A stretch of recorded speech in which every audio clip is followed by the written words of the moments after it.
rest. It's really important, but to me it seems like it's underemphasized nowadays. I'm not a big YouTube person watching lots of videos, although I do scroll through YouTube.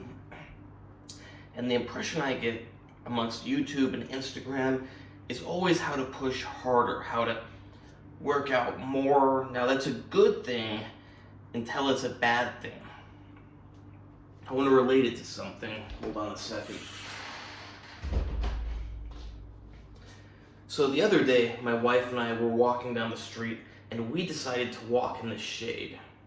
That's really ironic considering that for the last 6 months, we would have preferred to walk in the sunshine because there wasn't very much sunshine. So we would take every last bit of sunlight directly on us that we could get. But as soon as there gets to be a certain level, we opt for the shade. That's because everything depends on the amount and the intensity. Just like with working out.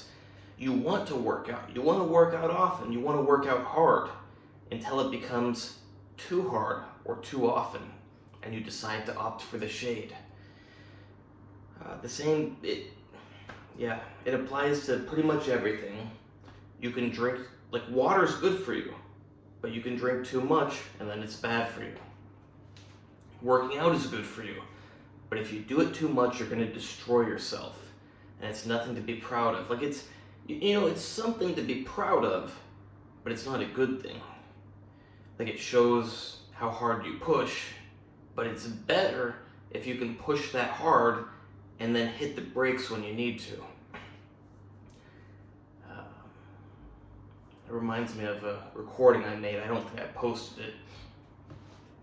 But that there's like a certain healthy limit that you can work out for your body. And you can go above that for a little bit. You can go a little bit above that. But you gotta pull back soon enough. It's like when you're driving your car. If it's in manual, or it's a manual car always, you can get into the red on the RPMs. But you don't want to stay there and you don't want to go all the way. But if you want to get your optimal performance, you want to get it into that red and then you want to shift and get it down once it's getting too far. That's just like with working out. If you have a competition, if you want to look your best on a certain day, if for whatever reason you want to be in your best performance, your best shape, you can get into the red for a little while. You can get into there a little bit, but if you get too deep, or if you hold it too long, it's going to destroy yourself. You gotta rest enough. It's a balance, breaking yourself down versus building yourself up, and you can't have one without the other. And if you have too much breaking yourself down and not enough building yourself up, well, you're going to go down, down, down, down. It doesn't matter if it's like this, slightly above. Given enough time, that little difference will add up. Now, it's all about intensity and time. So if the difference is this big, that's going to add up a lot faster than if it's that big. Nowadays people are so focused on objective medicine. That is, like you can write a number for something, and they forget to use their minds and observe the human body, observe themselves. First of all, we learn best from ourselves. We have an amazing set of tools that can measure things, not in numbers, but in feelings. And our feelings do matter. I'm not talking, our feelings do matter whether you're happy or sad. Those also matter. I'm not talking about those feelings. I'm talking about our sensations of pain, of exhaustion, of well-being. Because those are not irrelevant. Stupid people like to discount those things and go, well, that's just how you feel. It doesn't actually mean anything. We should look at some numbers. Oh yeah, some numbers that are made for the average general population, which very likely have very little to do with you. That's a much better idea than going by how you actually feel, how you perform. recently I found on YouTube this guy, Brian Johnson. I thought it was ironic. First you have the Liver King Brian Johnson, now you have the Live Long Brian Johnson. Is he going to turn out to be another scam like the Liver King? Not the impression I get that he's a scam artist like the Liver King, but I'm also not saying that I get the impression that he's doing everything right. I think he's most likely doing a lot of stuff right, but it doesn't mean that we should ignore, perhaps he's not in tune with his body, and he should ignore what he thinks he interprets. But he mentioned, he has iodine, and, it tasted good, so he thought he should have more of it. That's not how it works. And you can't explain this stuff. Either you are in tune with your body, and you know how it works, or you're not. And that is your greatest asset to being able to manage your health. The more in tune you get with your own body, the better you can manage it. Because all these machines and numbers and stuff, we're very advanced, but we're not advanced as the human body. The human body, the human organism, is the most advanced piece of machinery on the planet. Now, perhaps we will be surpassed. I hope not. But for now, we are the most advanced, most sophisticated, most intelligent piece of machinery on the planet. So by being in tune with your body, by being able to listen to it and interpret what it tells you and give it what it tells you to give it, you will go far. I'm not saying I'm perfect. Sometimes your body tells it to give it one thing, but you want to give it another. Perhaps your body tells you go to sleep, but you want to go out and party. Perhaps it tells you to do this, but you want to do that. That's life. I'm not saying we all have to be 100% perfect, but at least be able to listen to the messages it tells you, be able to decipher them, and know what you need to do in order to satisfy them. Because it's one thing to know what it's telling you and know something's wrong, but then it's another to know what satisfies that signal. And you're probably going to get that through trial and error, through experimentation. You get a certain signal that tells you something's not quite right, and you try something, it doesn't make it better, so you try something else, and you try something else, and you find out what makes that better. And now you know that signal correlates to not enough protein, not enough carbohydrates, not enough sleep, not enough water. And over time, you will build this list of things that you will be able to recognize. Your body tells you, oh, that's the water signal, that's the protein signal, and you can meet the needs. When you do, you'll realize that things operate and perform much better. Which gets me back to rest. Now, I got kind of off topic, but you need to be able to interpret the signals in order to know when you need rest. You don't simply need, if you're sitting around all day not doing anything, you probably don't need much rest. But if you're wrestling, playing football, doing this, doing that every day nonstop, maybe you do need rest, and you should be able to listen to it and interpret that signal and meet the demands.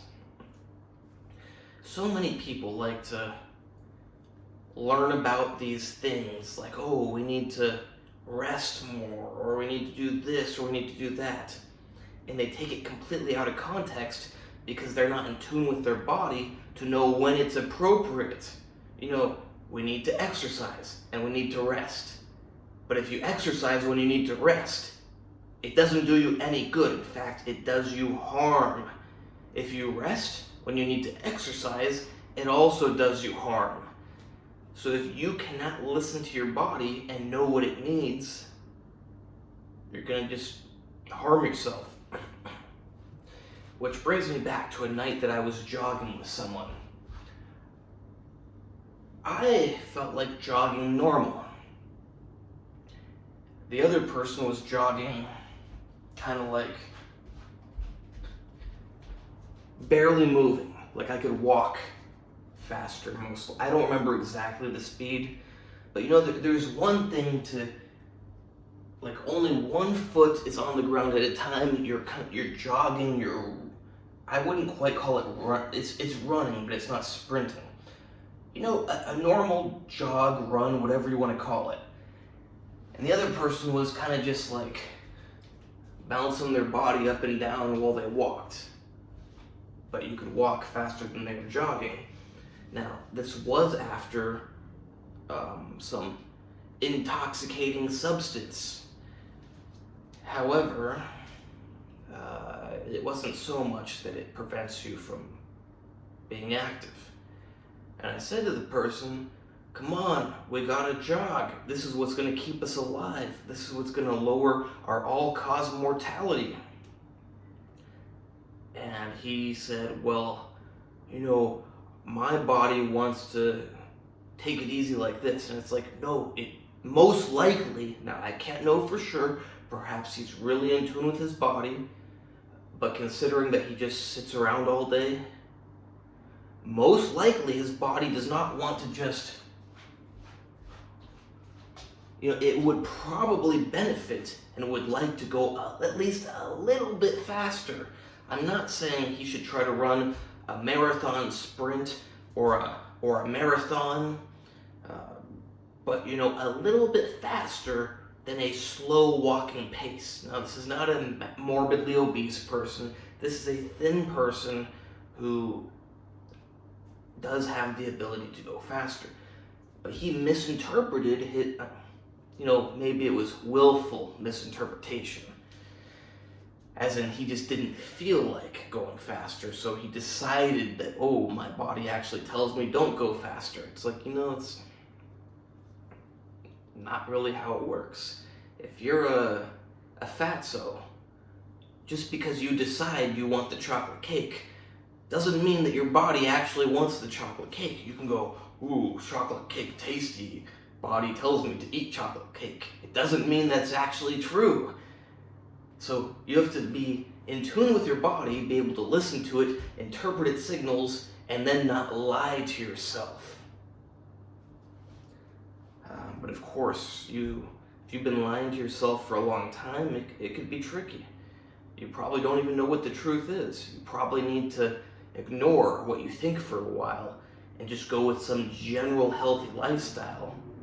And then once you've done that long enough that you're distanced from all those lies and unhealthy habits, then you'll be able to actually listen to your body, interpret what it says, and act on it without lying to yourself. So I'm very against doing general healthy lifestyle plans that are pre-made, but if you are so unhealthy that you cannot listen to your own body, you need to do some general plan to detox from that unhealthy lifestyle. Now, this has gotten very off topic. Originally, it was supposed to be about taking breaks. But yeah, you do need to take breaks. You can't just push hard, maybe it's just what I take from things. Maybe it's because I'm a very motivated person. But I'm always thinking, oh, I gotta work harder. I gotta do more. Gotta do it better. Gotta get better results. And that's actually not the best thing to do all the time. I'll give a real life example.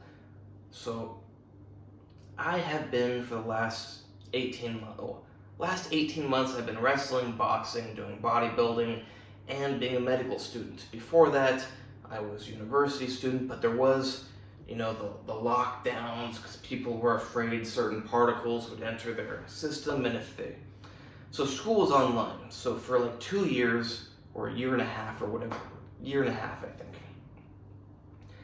I had a lot of extra time because I didn't have to drive to class, didn't have to go to class, and I could focus on bodybuilding. So I focused a lot on bodybuilding. I got accustomed to a certain lifestyle, but I did still take breaks. So I would do like a hard cycle, then I'd take a break, hard cycle, take a break.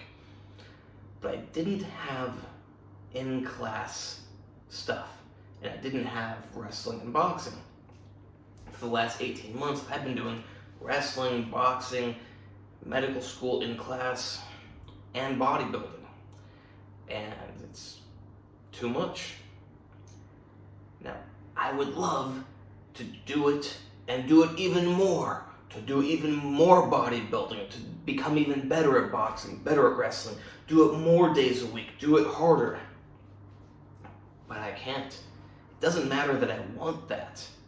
It matters that my body says I can't do that. There's gonna be consequences if I keep doing that. So for some people like myself, the hardest thing is actually to stop. Some people, they struggle to push hard. Some people struggle to stop.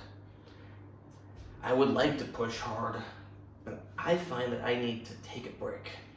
And it's like whatever I can do to stay away from wrestling, stay away from boxing, and even as much as I hate it and it is the healthiest for the body, the lightest on it, to stay away from bodybuilding for a little while. And bodybuilding, I find that when done properly, is an incredibly healthy, low impact way of improving the body. Wrestling and boxing, no, not good for you, like at all. Now, perhaps it can be kind of good for you. You know, it is a great skill, but in terms of the impact on your body, it's very unhealthy. Boxing, you're getting hit in the head, your neck's getting all twisted up. Wrestling, your back's getting all twisted up, all sorts of things. It's not good.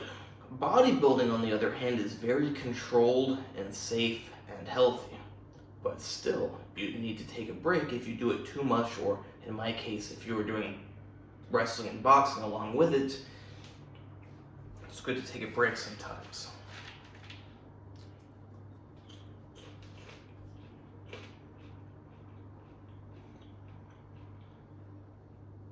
Even just from dieting, you should take a break.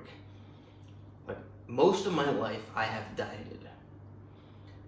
It's great and all, but you know, it's probably not best to... Now, it feels like forcing yourself, but perhaps if we didn't have the modern lifestyle we have, it wouldn't feel like forcing yourself. So I'm not going to say that you're forcing yourself to stay leaner, but it is probably beneficial to let up on your diet once in a while too. Like, you'd be told by mainstream fitness stuff that, oh no, that's yo-yo dieting. You want to stay at one body fat all the time, never let up. That's just not natural. The human body, now it's always fluctuating, even if you're at one weight all the time, one body all the time, you know, you are still going up and down a little bit. But it's not natural for us to be pushing the body to try to keep it in a certain way all the time. Whether that's the body fat, whether that's the muscles, you know, there are fluctuations. Our body is constantly changing. Even with medications, you take one medication in a certain dose today, and you take that same dose of the same medication a year from now, there's a good chance you will respond differently. And to try to keep it at that same dose, regardless of your response, is stupid, because our bodies are always changing. Their needs are always changing. Their responses are always changing. So to put these artificial levels, like a level of body fat, level of activity, level of whatever, and to try to hold it constant all the time, it's not a good idea. Sometimes it's best just to relax, go with the flow, and then go back to things. Now, I'm not saying that it's always best to relax and go with the flow. Some people do that because they are so delusional with their unhealthy lifestyle, it would simply mean to be very unhealthy. But if you are pushing, you know, it's probably a good idea. You know, rest is very important. Now, there's more I could say, more I could explain about the rest and the stress on the body. I think everyone has at least heard that stress kills. It's true. And stress does not only come in the form of like something that you have to worry about or being stuck in traffic every day. If you are pushing your body too hard in one way or another, it doesn't matter how. If you're activating your sympathetic nervous system too much, too often, it doesn't matter how. If you're putting too much stress in one form or another on your body, it is harmful. It's pretty clear. Yeah, I want to end this video. I have a gin and tonic that is having its ice melt right now. New Instagram is Andre Hutch, ANDREYHUTCH. Hope you like this video. Please like, subscribe, and comment. Check out the other videos.